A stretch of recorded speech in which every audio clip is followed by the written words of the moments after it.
Vaghela ઢીંબા highway પર ચક્કાજામની સ્થિતિ સામે આવી। શ્રીજીનગર સોસાયટી પાસે સ્થાનિકોએ ચક્કાજામ કર્યો હતો। સ્થાનિક સોસાયટીઓમાં પીવાનું પાણી ન આવતું હોવાની રાવ છે। કમિશનર સ્થળ પર આવી નિરાકરણ લાવે તેવી લોક માંગણી ઉઠી છે। રાજકોટ અમદાવાદને જોડતા હાઈવે પર ટ્રાફિક જામના દ્રશ્યો સર્જાયા। સ્થળ પર જઈને વઢવાણ પોલીસ દ્વારા સમજાવટનો પ્રયત્ન કરાયો।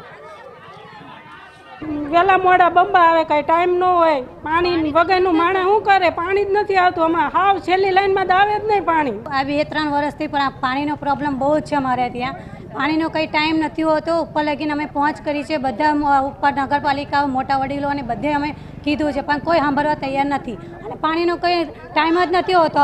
રાત્રે 2 વાગે આવે, 4 વાગે આવે, 5 વાગે, અમુક વાર કલાકે પાણી આવે। કલાકમાં તો બંધ કરી દે અમુક સમયે। બધાને એવી પરિસ્થિતિ છે, અડધા ટાંકા નથી ભરાતા। આ પાણી નાયા વગર અમે વયા જઈએ છીએ, એવી પરિસ્થિતિ થાય। અમે વાર એન્જિનિયરોને ફોન કર્યા, એન્જિનિયરો કોઈ જવાબ નથી દેતા। નો વાલ્મીને કહે એટલે કે જાઓ કમિશનર સાહેબ પાસે। હવે અમારે નહીં ધંધો મેં કરો, કમિશનર પાસે જાવું સાહેબ। આવી અમારી પરિસ્થિતિ ન છૂટકે આ પગલું ભરવું પડ્યું। વારંવાર પાણીનો પ્રશ્ન હોવાથી ઘણીવાર એન્જિનિયર તથા ડેપ્યુટી કલેક્ટર સાહેબને કે મામલતદાર સાહેબને ચીફ ઓફિસર બધાને રજૂઆત કરવા છતાં પાણીનો પ્રશ્ન સોલ્વ થતો નથી। રાત્રે 3 વાગે, 2 વાગે, 1 વાગે મન ફાવે ત્યારે પાણી આપે છે।